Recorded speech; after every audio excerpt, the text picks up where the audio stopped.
Jillian, I'm so glad to have you here with us today. And I just want to start off right at the beginning. For someone who's never heard of BaZi in their life, what's the very first thing you'd want them to understand about how it works? Ooh, I love that question. You get A plus. I'm so excited about this question. So the first thing that I want people to know is that it's very different than what you may expect because a lot of people are only familiar with the Chinese zodiac, if you will. We'll call them zodiac animal signs from being at a Chinese restaurant and looking at the placemat. Like you go in the restaurant and you look at the placemat and you're like, oh, this is the year I was born. And oh, maybe I'm the year of the pig or I'm the year of the dog.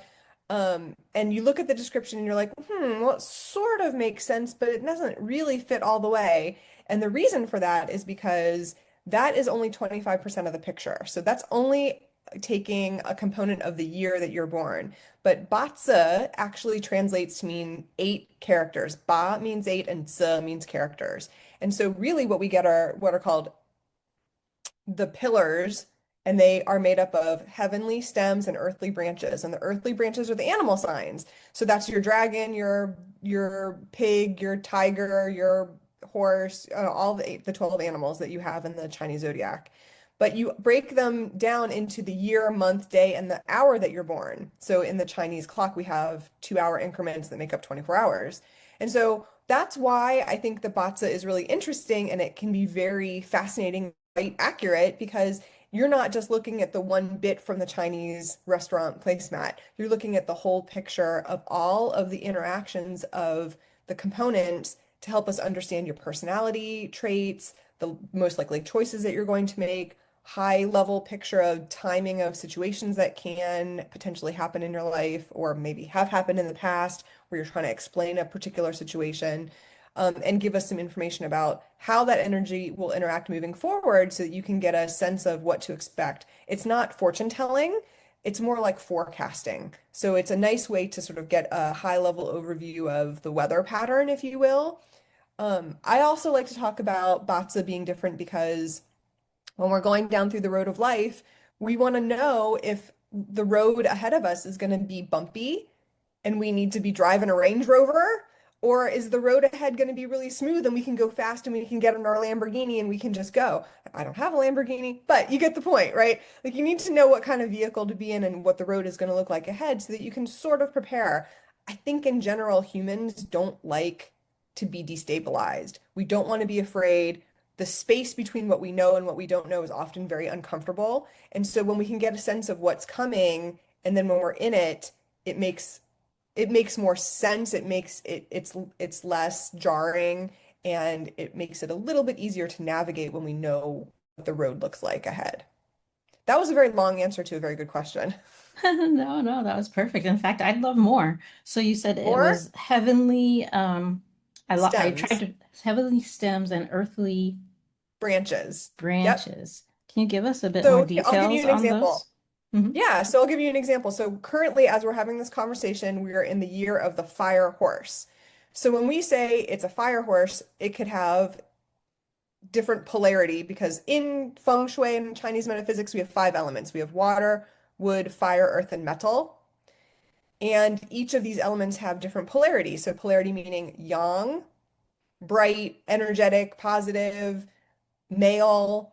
Yin polarity is female, dark, quiet, calm. And so that those are the heavenly stems. So it's yang fire or yin fire, or it's yang wood or yin wood. And the branch, the earthly branches are the animal. So when we say it's a yang fire horse here, the heavenly stem part is the fire, and the branch is the horse. So next year when we go to 2027, and I use the solar calendar, so we'll just call it 27, even though it really shifts on February 4th. It's going to also be a fire year, but it will be a yin fire year. So the horse is a yang fire and the goat is a yin fire horse, yin fire goat next year. So we're going yin, fire, goat next year. That's what we have to look forward to. Yes, more fire element. So for people Mhm. who this year have not been enjoying the fire element because it's pretty intense, it can be for some people. We are still going to have fire next year. It's just going to be a little bit different. This year, The fire element, the imagery that we use for yang fire is the sun. The sun is very reliable. It comes up, it comes down, but it can also be really intense. It's way up in the sky. It illuminates everything. It shines brightness everywhere. It's very generous. It's warm. But sometimes if you're out in the sun too long, it can be too much and you can get burned, right? Hmm. And so this way, we want to make sure that the intensity energy that we are experiencing this year, we see it a little bit differently next year. Next year in 27, yin fire, the imagery that we use for yin fire is actually a candle. So Mm. the timing of that is going to be very beneficial. There's a lot that goes into what we can expect in 27, but that's a little bit far away. We're not going to talk about what we're going to expect in 27 because we're still in 26 with the fire horse right now. Mhm, mhm. Does Maybe that answer that we'll question for circle you? back around to that, Yeah, but we'll get back there. Yeah. yeah. But I just want to let everyone know who I am speaking with. So my guest today is Jillian of I'm gonna mess it up. Feng Shui in Okay. Motion. She's a Yeah. master of Feng Shui with over 15 years of classical training, and she works with a wide range of Chinese systems, including BaZi, I Ching, and Qi Min Dun Jia. Yay. You To got give it. her Good job. she gives her clients practical contemporary guidance rooted in time-tested practices. She's known for taking complex information and making it simple enough that people can use it immediately, even just helping me say those words. And let's see. And today we're going to talk more about why 2026 is shaping up to be a burnout year for entrepreneurs, according to Feng Shui, and what you can actually do about it in your own space, bringing the Feng Shui into everything. So, Jillian, welcome so much to the show. I am so Thank excited to you. get into this topic. It's so new for Yeah. me, and I'm just loving everything that I'm learning so far, even our little happy little cell song moment. It's a good song. If anybody hasn't heard the Happy Cell song, go check it out. It's really good for your body. Yes, yes. So, I know that I've done a little bit of studying in human design, not much. I kind of dabbled, and that there's this idea that you're kind of born with a fixed personal type. So, is that almost similar to what you get when you're looking at the different heavenly stems and earthly branches for someone? And then there's Yes. also that collective overall theme for the year, like you were saying, the fire horse. Is that how Yes. that works? Yes. Okay, You got it, lady. Good job. awesome. So when we look at a BATSA chart, and sometimes people will call it the four pillars of destiny because we have a year, month, day, and hour that you're born. So these are the four pillars where we have heavenly stems and earthly branches. The whole four pillars give us a very clear picture of someone's natural behaviors, their tendencies, their likes, their dislikes, what they're good at. Um, there's a reason that someone is a fashion designer and someone is a chef and someone's a songwriter and someone's a financial analyst and someone is the president of the United States and someone's a prime minister of a country and someone else is a ditch digger and a construction worker and everybody sort of has their own um set of things that make them unique. This is one of the things I really like about BATSA is that other than different than other systems, you get so many combinations, something like 31 million it's some crazy number. I don't even know what it is. There's so many different combinations that make people so incredibly unique that I really enjoy getting to know people through that lens. So that's one component. The other component is the layer of energy that we get each year that layers on top of it. So we are who we are, and then we get the energy of the year that comes in, and we have to interact with that energy. So the energy that we're experiencing now in 26 in the year of the fire horse is different than what we experienced a couple years ago. So it could be that a few years ago you did really, really well. Things were going well in life, everything was going along fine, but all of a sudden you get into this horse year, maybe you hit February or March this year and things started to fall apart and you don't know why. And it could just be that the balance of energy between your chart and the energy of the year is not so supportive. And that's where feng shui comes in because then we can make adjustments in the environment to help give you some extra support. Yeah, that's really important. And I really wanted to get into that because it seems like a lot of people have been talking about this fire horse year before we even got here. Everybody was like, oh, Yeah, it's the year of this, it's the year of that. And I don't think yeah. I've ever heard so many people talking about what year we're going into, as I did before Yeah. 2026, Yeah. all kinds of practitioners and all kinds of just laymen. So, Yeah. can you speak more into why a lot of people might be seeing this as a high risk for burnout this year? Yes. So burnout is real. In the five elements system in Chinese metaphysics, and you're going to see the five elements in all different aspects of the Chinese culture, whether it's medicine, whether it's art, whether it's metaphysics, and all the things, feng shui. These five elements interact in very specific behavioral patterns. We have a productive cycle where water produces wood, produces fire, fire produces earth, earth produces metal, metal produces water. And there's also a controlling cycle where water controls fire, fire controls metal, metal controls wood, and the cycle goes on.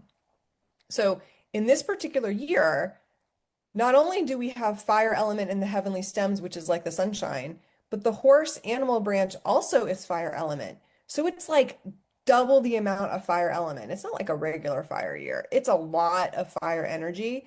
And for some folks that have a lot of metal element in their chart, could be in a metal industry, the extra fire element may not be so helpful and it can be really stressful and it can be really, really challenging. And the fire horse is known for moving quickly. Things are very intense. And for some people, they're walking around going, it's the summer's over, like it's already July, like we've already poof, we've gone through the year. The time just feels like it's moving really, really fast. Media is coming at us with all kinds of information. We've got to get things done. People are pushing. Things just feel really, really intense. And if you are a metal element person, if you have a lot of metal element in your chart, or if you have a lot of wood element in your chart, this year could create burnout, can be extra stressful. For some people, the extra fire element is really helpful. They need it in their chart in order to get going, to warm up their chart, to feel like things are in balance. So there are people who do really, really well this year. Every year that's true. Even if there is an element that is what we call out of balance, which is kind of what's happening this year because it's so much fire element. But there are people who will absolutely do well. There are industries that will do well. People will make money. The world will still continue to turn. And for some of us, it's a lot. We need to prioritize rest. We need to hydrate. We need to remain calm. We need to meditate. Anything that we can do to get ourselves grounded instead of getting caught up in the energy and getting spun into the intensity of what's happening, if we can pull back and stay grounded, it can be really helpful and very nourishing, especially during this time. Mm. And we're currently in summer season, so it's not just like, oh, it's fire year with with a horse, and oh, we're in fire season. So for many people, myself included, getting to the summer solstice where the energy in the northern hemisphere, where the peak of fire energy was getting higher and higher, it was really hard. Whew. As soon as the solstice was over, I was like, I can breathe again Mm. because I have a lot of metal element in my chart. So it's one of those years for me. So I can totally relate to people. I can totally relate.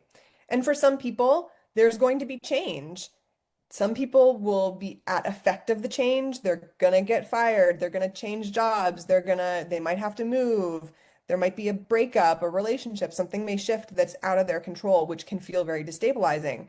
But part of the reason that we look at this in advance is so that we can see, oh, hey, there might be a job change coming up. Instead of you having to lose your job, are you thinking about getting a new job? Is this a time to be putting some feelers out and seeing if there's something that you want to change, or is there an opportunity in your current situation where you could move up? Um, hey, are you looking for a relationship? Hey, your spouse energy is coming this year. So are you ready for a relationship? Are you putting yourself out into the world? Is that something that you want? If you don't want it, then don't go chase it. But don't be surprised if that person shows up. That's the other thing I say, like they just might show up and you might want to just be ready. Yeah, maybe Um, be prepared. be prepared. Uh, Um, those are some of the things that we take a look at when we look at a BATSA chart. Yeah. Interesting. So you were talking about the metal and the wood. Mhm. So would that mean that the other elements maybe get more beneficial things from this fire chart, or how does that work out? Yes. So the answer is it can be, and it can also not be. The answer is always like it depends. It always depends on the balance of elements in the chart. But so for example, we're in the horse year, and the other animal sign that is the direct opposite is the rat. And so if someone was born in, say, for example, 1972, which is a rat year, those folks might be feeling extra challenged this year because they are in direct opposition of the horse. And the reason for that is because the horse is fire element and the rat is water element, and fire and water sometimes have a good relationship because sometimes fire element can warm up that water. And that can be very beneficial, but a lot of times it will indicate some type of a change. So I know a lot of people who were born in 1972, and these folks are thinking about changing jobs. They're having challenges in their relationships. They're having health issues. And that can happen when there's a clash. And so clashes are not always bad. Sometimes we need to get out of a relationship. Sometimes we need to cut loose from a job where we feel stale. So changes are not always bad. I think that sometimes we fear them because again, it's that space where we don't know. It's between what we know and what we don't know. And so we feel like it's really uncomfortable until things are in a stable routine where we feel safe. Another long Yes. answer to a really good question. No, no, no. We definitely want to feel safe and we want the details. That's what we're here for. So please Yeah, yeah. don't feel like you have to limit yourself or cut back on Okay. what you're sharing. Well, that's why we give you an hour at All least. And right. sometimes we do an extra episode because we can't fit it all in an hour. Um, Okay. but yeah, as you were breaking down like the opposites and the things like that, I know that I did go to your website and I did the little BATSA free calculator. Yeah. And can you maybe break down some of the different things that someone gets when they do that, like what those things mean just on a high level for them? Yeah, sure. So on my website, so my business is called Feng Shui in Motion, and the website is fsinmotion.com.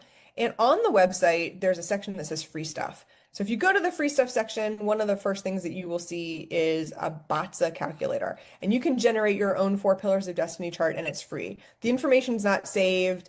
Um, and what it does is it kind of gives you a glimpse of a sample of what your chart might look like. Now, this is not a professional chart. It's a sort of a general overview kind of chart. And so if you put in your information and you know the time that you were born, it will give you all 4 pillars. Now, if you happen to not know the time that you're born, that's okay. Um, you're going to get 3/4 of the information if you don't know the time you're born. But you can certainly do it without that information. It's all right for what our purposes are. And what happens is it'll generate your chart and you kind of have to scroll down in the box to see the details of the information. You get the balance of your 5 elements in your chart. It gives you some of the really interesting stars in your chart. And as you scroll down, you'll continue to see your lucky directions based on when you're born. And that's another system that I use for feng shui. And you'll see the current year that we're in, the luck pillar, which I'll explain here in a second, and then your year, month, day, and hour that you're born. So you'll see that bit of chart information. And then as you continue to scroll down in the box, you will get something called your 10-year luck pillars. Now, luck pillars is another layer of information on top of the natal 4 pillars chart. Every person has a 10-year segment where they get extra luck, if you will. They get an extra layer of energetic information for that 10-year period. And it varies as you go through life.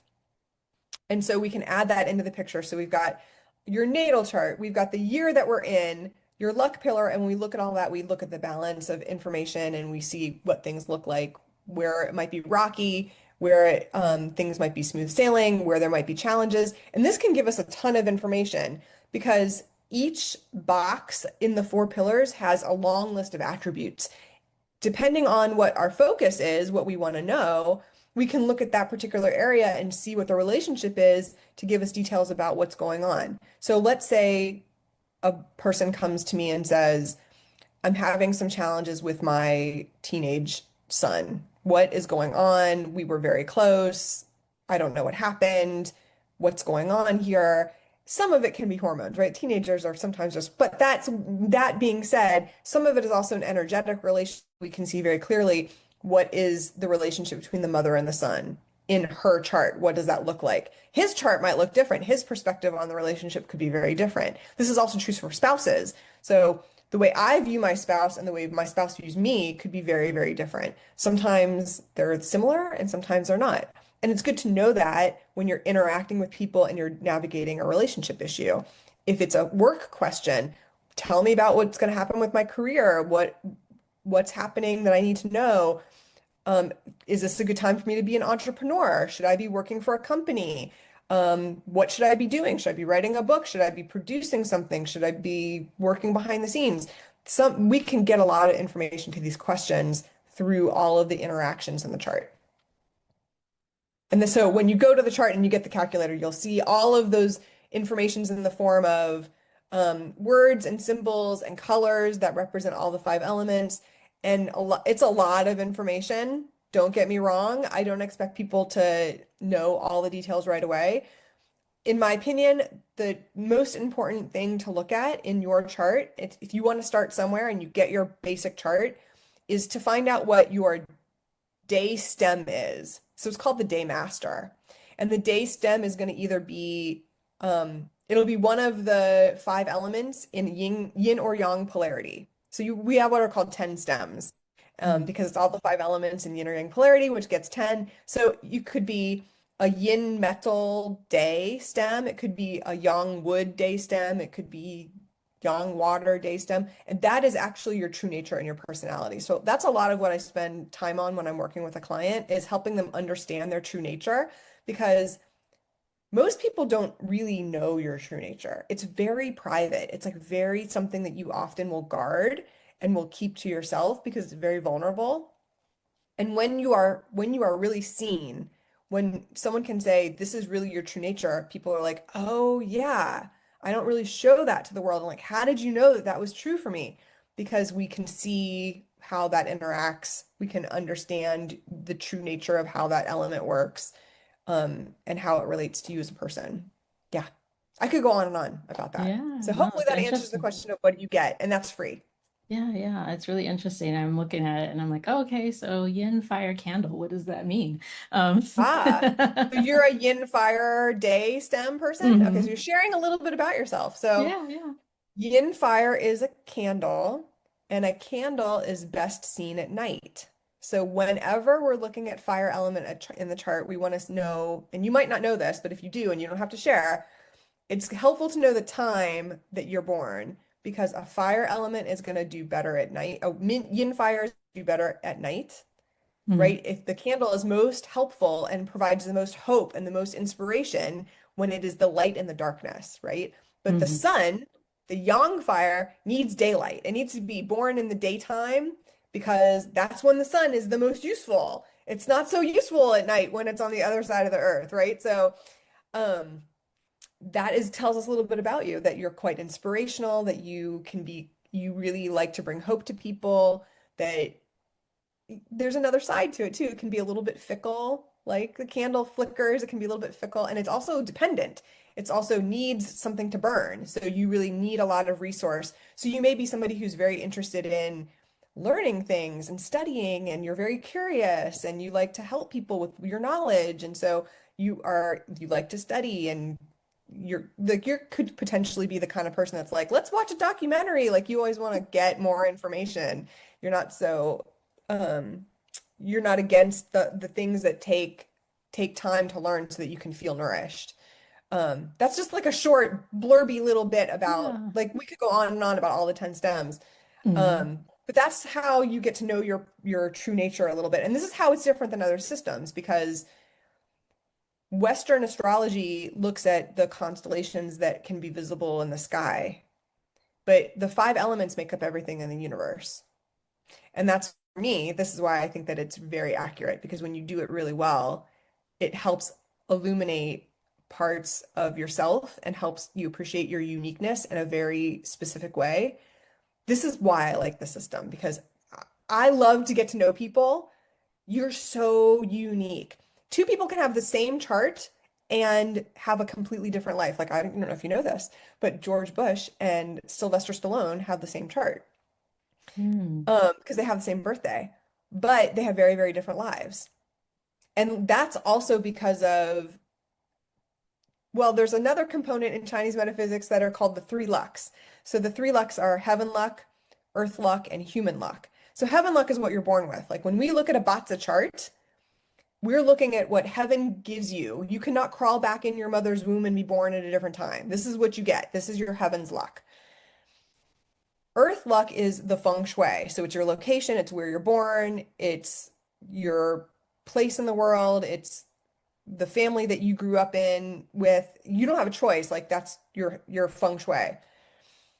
Your human luck is your choice. So even though you're born into a family in a particular part of the world, at some point you get enough autonomy and enough independence where you can go, I don't want to live in New York. I don't want to live in Florida. I want to go to Europe. I want to go to Iceland. I want to go live in Asia. Or I don't really want to have a place. I want to travel for my job. And that's right. And so you start to make other choices about the environment that you want to be in.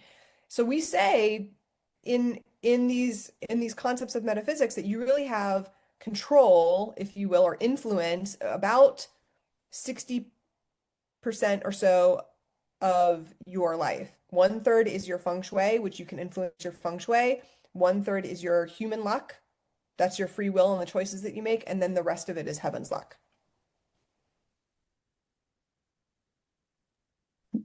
Sorry, I had myself muted, but that's a really interesting way to look at it. And I love Yeah. that you can break it down into those different parts.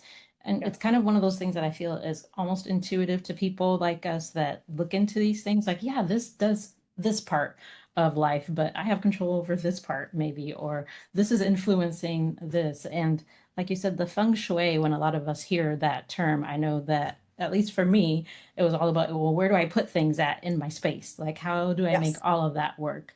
And since a lot of my audience is entrepreneurs, people that are working from home, moms, that are planning and organizing and doing all those things, what are the Yeah. most common mistakes that you see people do maybe in a home office setup that could be draining their energy without them realizing it? So the one system that I point people to is a system called eight mansions. And eight mansions basically says based on there's two types, two aspects of the eight mansion system. One that I use as a professional, and one that is very accessible for, I think, the layperson, if you will. So the eight mansion system basically says, based on when you're born, you will have four, quote, lucky directions and quote unlucky directions. Now, nothing is forever good or bad. And in using this system, there are some ways that these rules can be broken, but that you have to work with a professional for that. But in any case, the layman can use this system, and I have a toolkit on my website called the Eight Mansions Toolkit, and it's free. So in that free stuff section, you can go and underneath the BATSA calculator, you can see the Get My Eight Mansions Toolkit. And the toolkit will help you understand your lucky directions, which you can also get from your BATSA calculator, by the way. So the BATSA calculator will show you what kind of group you're in. And this system will break you into what's called an East Life group or West Life group. East Life group directions that are lucky for them are south, north, east, and southeast. West Life group lucky directions are southwest, northwest, west, and northeast. So I think that the most common mistake that people make is they get into an environment and they think, oh, my desk has to go this way, or my bed has to go this way. And that's because you're thinking about it from an architectural intent perspective instead of what's really good for you. And sometimes what's good for you is not always convenient. So even though you think, oh, I'm supposed to put my bed on this wall, but that wall might be one of your unlucky directions. And then you wonder why you're having a relationship issue, why you move in this house and 6 months later, all you're doing is fighting with everybody in the house and your partner and your boss, and nothing is going really, really well.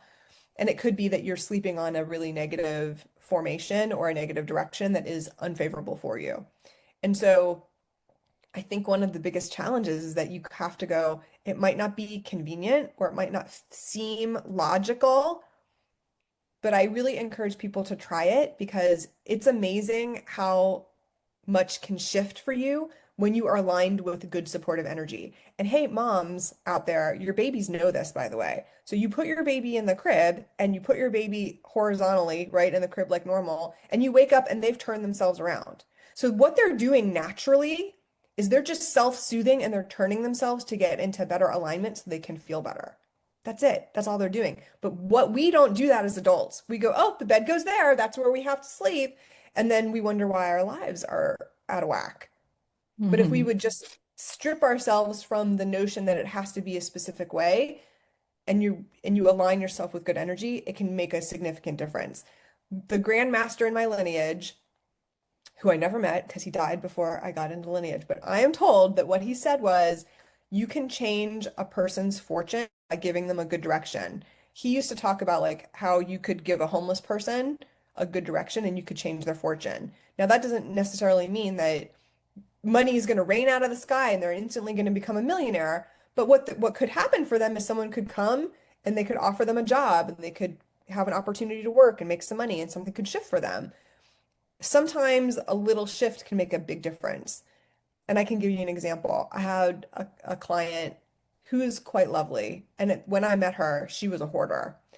And the first thing I said to her is, I'm not a therapist. You need to work with a professional. And she was. And she was really ready to have somebody come in and look at her space. So I came in, looked at her space. Everything I said for her to do, she fought me on. I can't do that. That's not going to work. It's not feasible. I'm not going to do that. And I happened to see that her bed was on a very negative formation, and it was one of her unlucky directions. And so there were two things that were against her in this space. And as I was leaving, I basically said, if you do one thing, please, I am begging you to turn your bed. And all she had to do was go from this wall to this wall. It was just a 90-degree, a little 45-degree turn. It wasn't much. Please turn your bed. She didn't do it the first night. She did it the second night. She called me on the third morning after she had turned her bed, and she said, I got the best night's sleep I've ever had in this house. I turned my bed. What do I do next?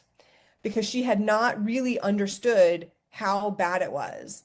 And it's a little bit like sometimes I call it a kick.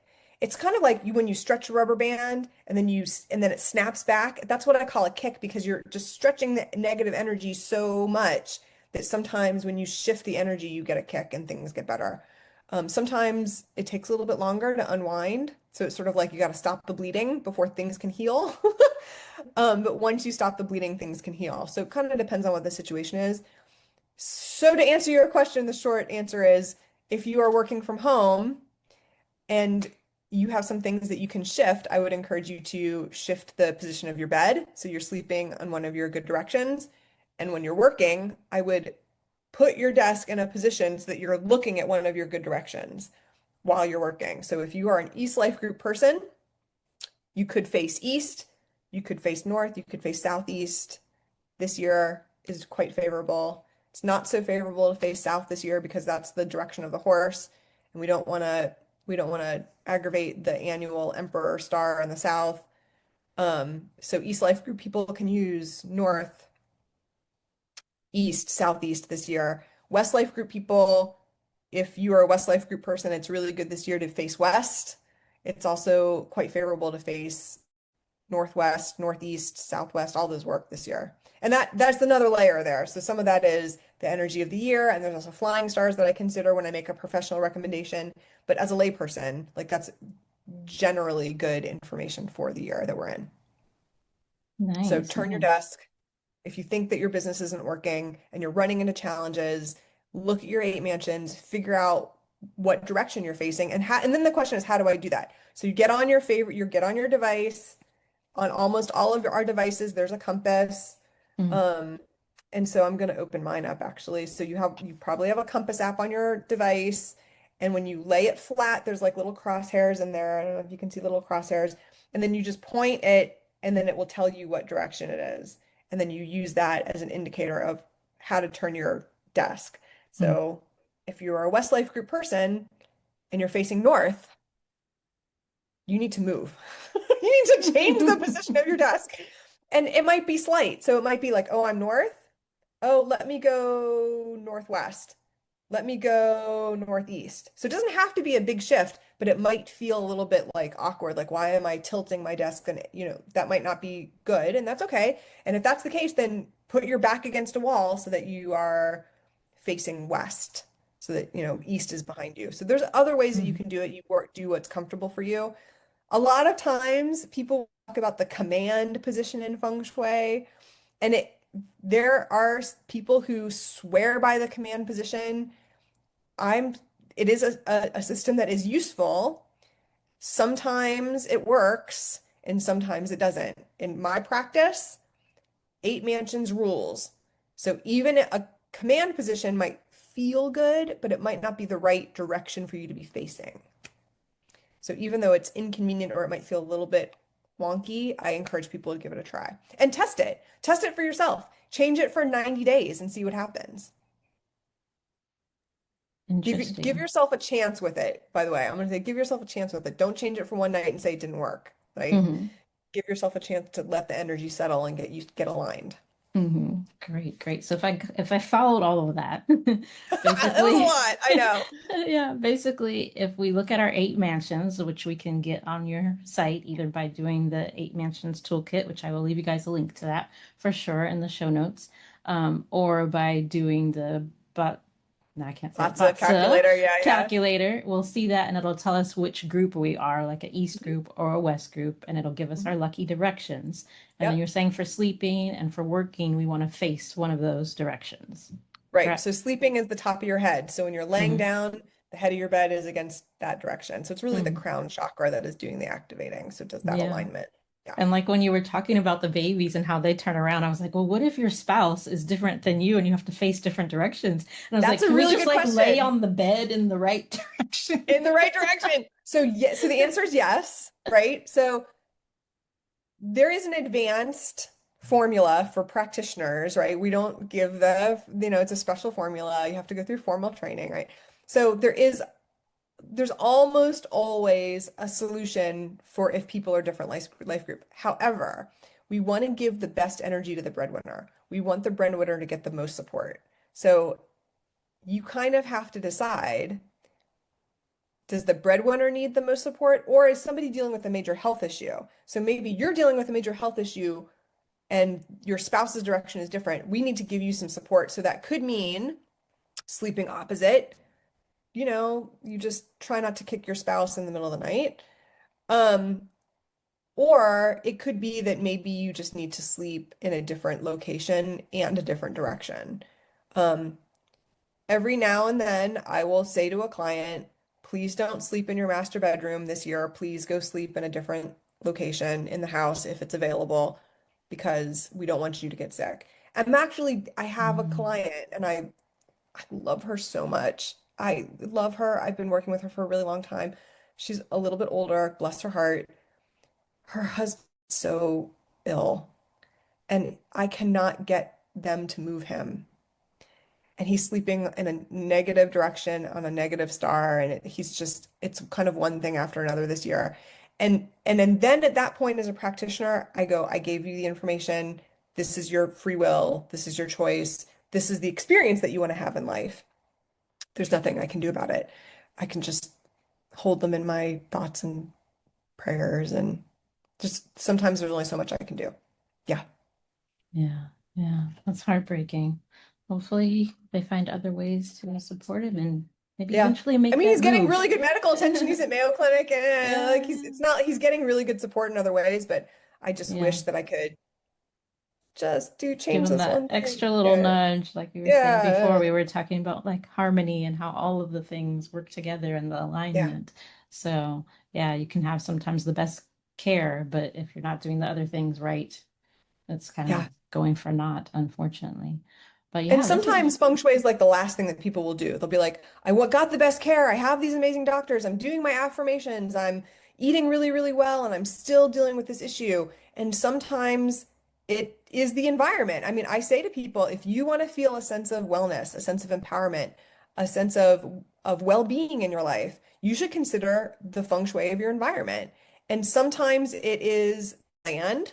Sometimes it's the exterior form about what's going on, and then how is the chi entering the home and what's going on inside the house. Sometimes it's underneath the earth. So there is this whole concept of what's something called geopathic stress, where the earth has deep in the ground these rivers of water and flow, and the earth moves, and then we get these energy patterns that come up to the top of the crust of the earth, and then we build our houses on top of it, and then we're like seated on top of these negative energies that are coming up, and we don't know why cancer is happening, why this person has an autoimmune disease, what's going on in the land.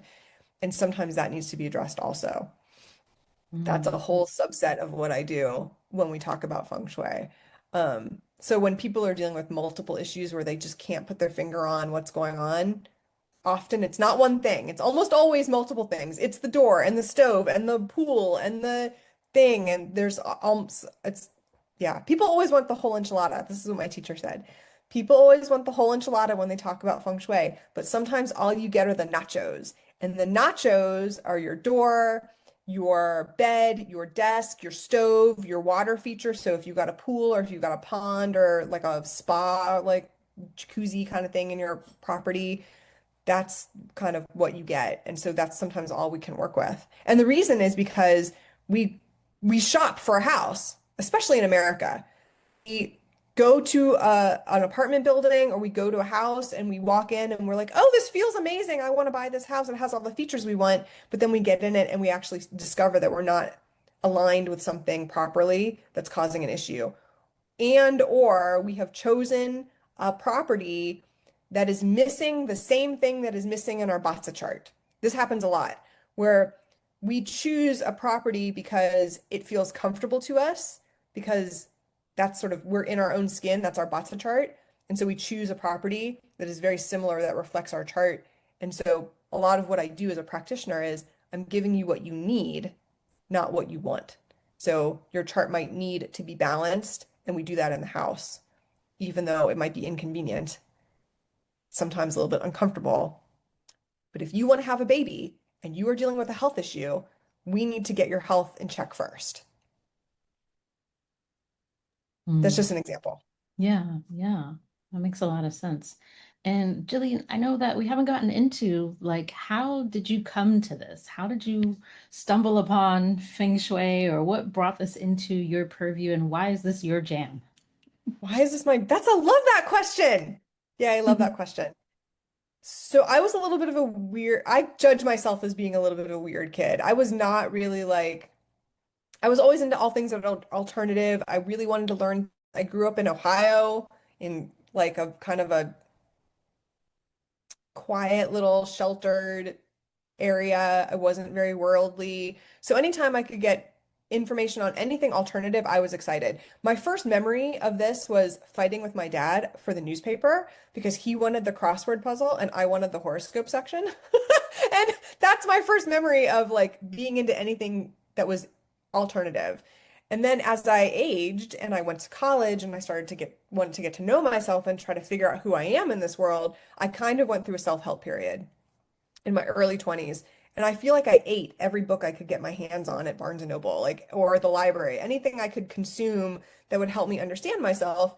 And somewhere along the line, I picked up a book on Chinese astrology, which led me to a book on feng shui. And my friend who I knew in Los Angeles, she remembers this better than I do. She remembers that I like came up to her with a book one day and I was like, I got this book on feng shui and this is what I want to do. And I was like really, really excited. And I felt like it was like my calling, that it just was really drawn to it. And so, I'm like, oh, white girl, like white Jewish girl from Ohio. I don't know anything about Asian culture. And so all I could do is books that I could find or people that I could resource that would teach me something. And so it took me a while to sort of get into the niche of what fit for me. Um, I even spent 20 years in college admissions counseling. So I had a very lengthy, abundant career. I made a lot of money doing what I was doing. But behind the scenes, I was studying feng shui, I was reading charts, I was doing trainings. I met my master teacher and I did private mentoring with her for a year and a half before I even really felt like I knew what I was doing in classical feng shui.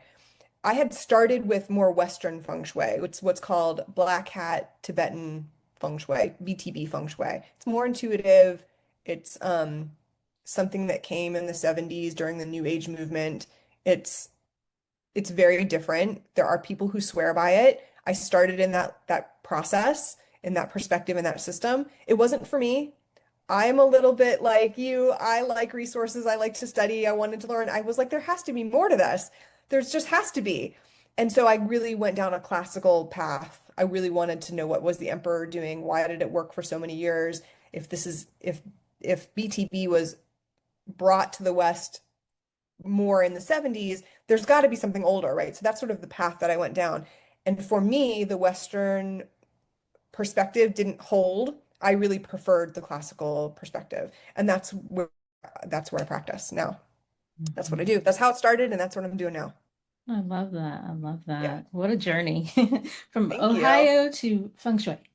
To feng shui. Yeah. Yeah. And so I know we talked a little bit about what was it, our lucky directions and Yeah. things like that in the eight mansions and our sleep direction and where we're facing and all of those lovely things, as well as understanding, I guess I'd say like our constitution, or I don't know what word you would use for it best, but True nature. I kind of true say your true nature. nature. Yes, Yeah, yes, yeah. our true nature.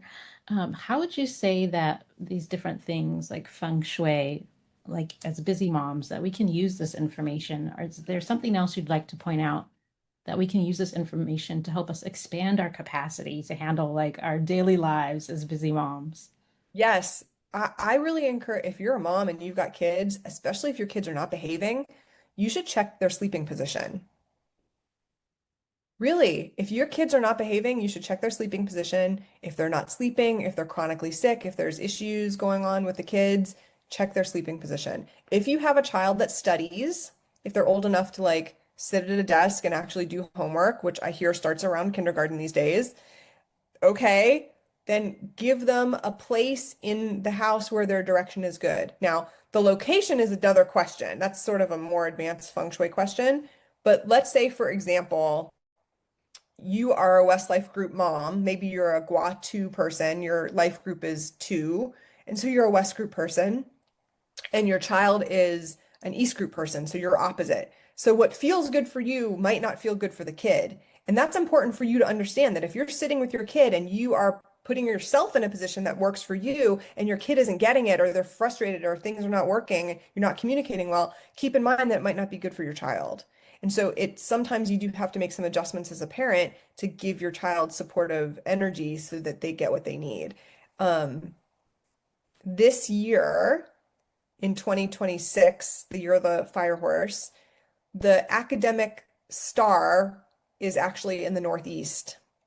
So if you have a child that is a Westlife group person and you can shift them to face Northeast while they're studying, it can be quite beneficial. Now, this is a little bit more advanced because what I'm doing is I'm taking the annual flying stars, which is another feng shui system, and I'm overlaying it on top of the eight mansions to give you like a good recommendation. And this is how you do feng shui really well. So this is like a little extra hot tip. So that's one thing I would suggest. Give your kid a good sleeping direction, give your kid um, a good studying direction. And also, I do want to say this, like as a mom, you need to put your mask on first. So you need to check your directions. Are you sleeping well? Is your desk in a good direction? Are you using a door that's favorable for you? Even though it might not be convenient to go in the side door, if your main door that you use all the time is unfavorable and you keep coming in and out of it, that's not helpful for you either. So think about the things that you can adjust, even if it's small. It might make a bigger difference than you know. Coming in and out of doors. I need to hold on to that thought, but I just wanted to say that that was really great sharing that information because we also have a lot of moms that are homeschoolers. So I guess it Yeah. would be similar to that thing you were saying with relationships where you have to prioritize one over the other sometimes and Yep. prioritizing our child while we're teaching them as far as them being in the best position. Sounds like it could be truly, truly beneficial for us Right. homeschoolers. I wish I knew that years ago. I'm on my last one now, so it could have saved a lot Well, of now you struggles. can test it. Now you Yeah, can test it for yourself and see if it works for you. I Yeah. definitely will. I'll be changing things around. He's gonna be like, "What are you doing in my room?" Do I We'll see have what to move my happens. desk this way? Yeah. I did that with one of my clients who had a son that was not quite a teenager and he wasn't, they were like, they were divorced and they were like, the kid was in and out. And I kind of said to him, I was like, well, let's look at his bed direction.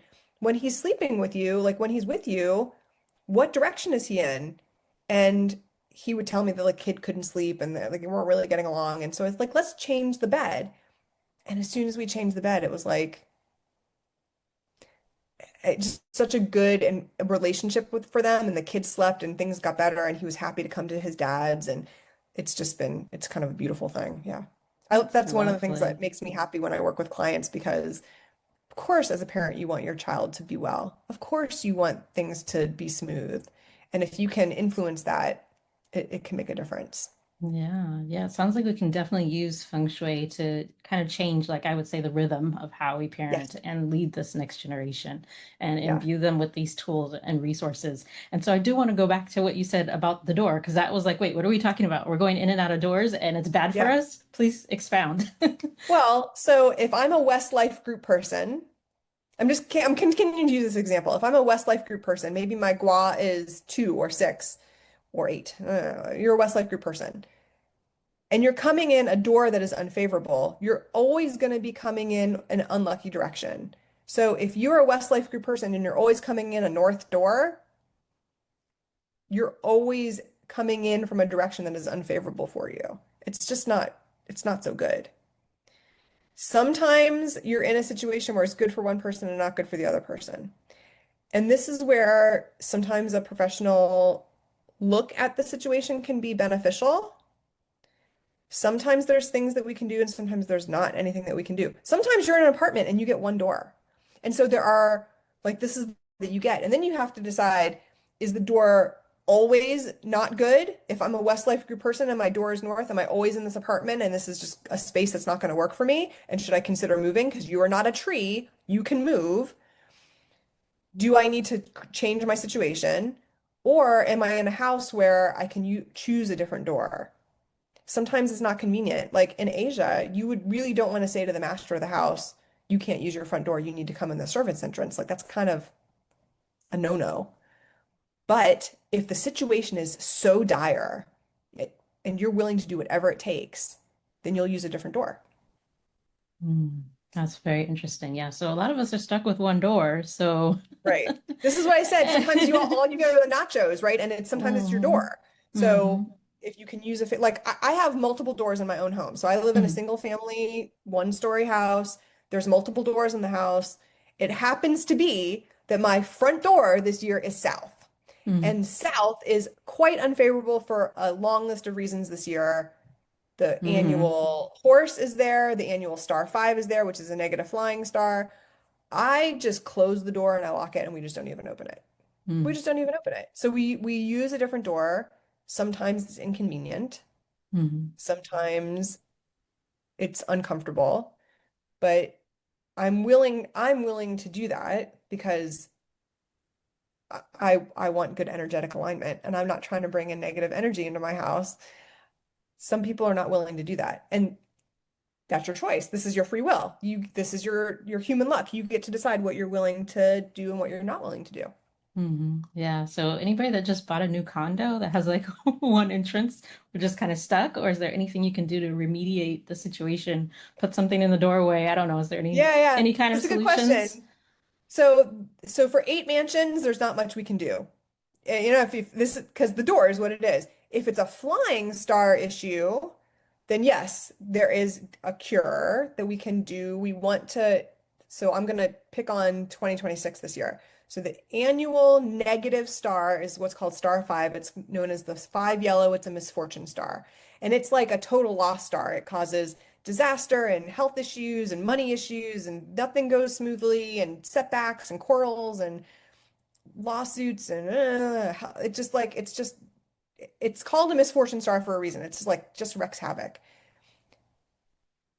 This particular energy of the star is star 5 is an earth element star. And any mom will know that if your child is there, you will go to your child. So what we do is we give the the element that earth produces is metal element, so we put in a metal element cure area. That's the long version of the answer. The short version is install a salt cure. I really like a salt cure as a feng shui as a classically trained practitioner. Salt cure is a container that has regular salt. Doesn't have to be anything fancy. Himalayan, black salt. No, you don't have to do anything special like that. It can just be regular table salt, white table salt in a container with 5 coins of metal. So in America, I like to use 5 pennies and a dime because it's very inexpensive. But you could use 6 quarters, 6 dimes. I like 5 pennies and a dime. You put it in the container with the salt, and then you top it off with water, and you put it in the south. If you and just let it sit there, and it will get crusty and it will look funky, and you might have to change. You might have to add. Like I live in the desert, so water just evaporates, so we've got to add water to it, and you kind of have to maintain it. But it's very, very effective because really what's happening is the annual five is when it's misbehaving, it's acting out. And so we want to calm it down by giving it something to focus on, which is the salt cure instead of you or what's going on in your own home. The alternative to that is you could just use a high quality metal object, like a instrument, like a saxophone or a tuba, or it could be a piece of art. It could be like a bronze statue, or something else that works really well are just 10-pound metal weights that you use for weightlifting, like those metal plates that you use for bench pressing, lifting. I don't do that, but those work really well too. I've seen people use sewing machines. I've seen people use artwork, brass, bronze artwork, brass instruments. I mean, anything that is metal will work.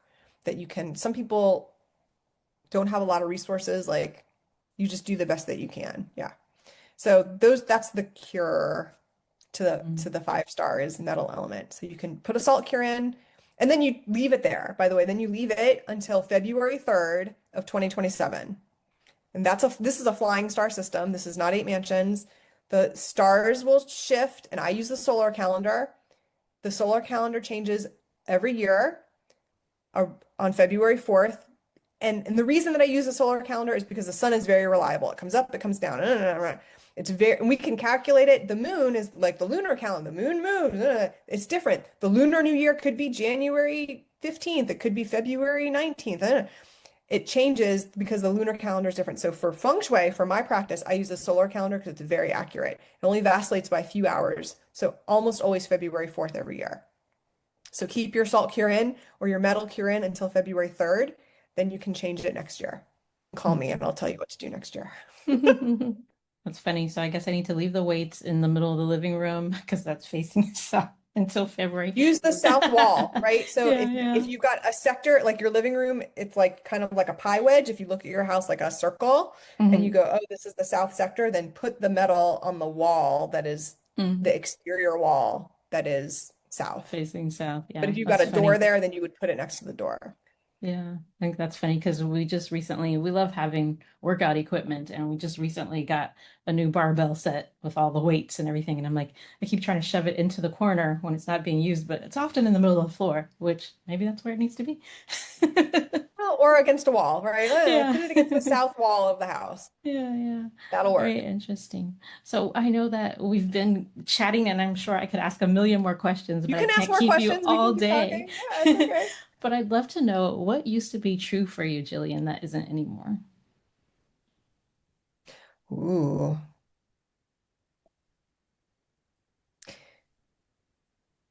Ooh.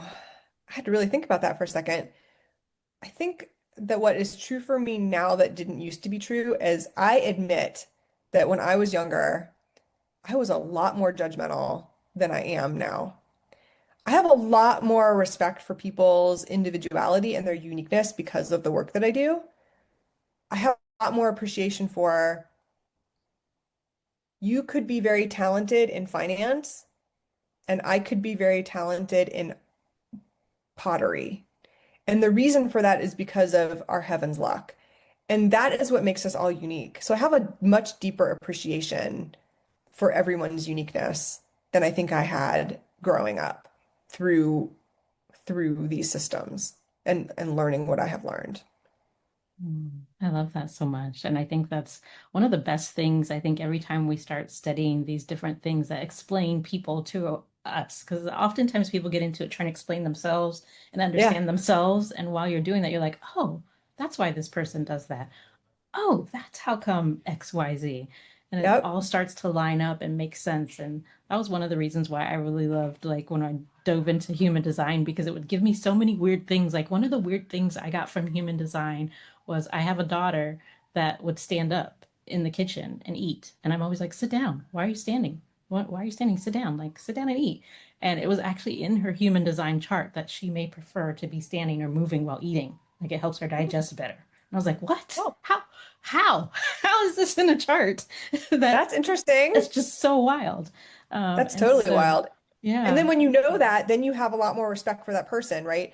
When you yes. know someone's true nature or what's real about them, then you have more respect for who they are.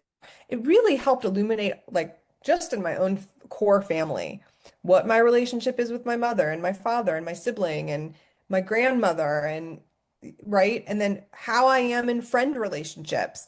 What are my tendencies and what do I need to work on to make me a better person? Yeah, all that is so fascinating. Because I think what I said before was everything is timing and alignment. So when you understand where you are, then you can get yourself into good alignment. And then when you do, things are just easier.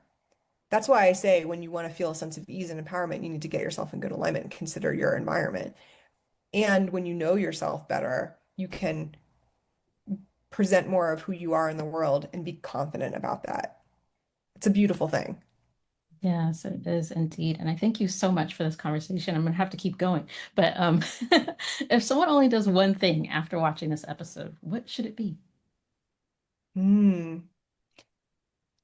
I think it's worth just tapping into your own curiosity and exploring some of those free items that the BATSA calculator or the 8 Mansion toolkit, and just let yourself be curious. Just be curious. I wonder what it'd be like if I changed my desk. I wonder what I could learn about myself if I looked at my day stem and learned a little bit more about myself. I think being open and curious is really important. Yeah, definitely. I have to agree on that one because I'm having fun looking at it myself over the last few days, just like, oh, wait, what does this mean? And how does that work? What does I this can't mean? wait to Okay. talk to Jillian and learn more. Yeah. So this has been really, really beneficial and I hope helpful to the audience. And as you guys watch this, I would love to know what your biggest takeaway is from this conversation. Please make sure you leave it in the comments. We will be checking back. And if you have questions, drop those there as well, and we'll get back to you. And thank you so much for being with me today, Jillian. I just want to say thank you to everyone for watching us today for this episode of the Harmony Principle podcast, where we share ideas that help you return to rhythm. Make sure you like, share, and subscribe so you don't miss out. And we'll see you next Friday at 9 a.m. Eastern Standard Time. Bye bye for now.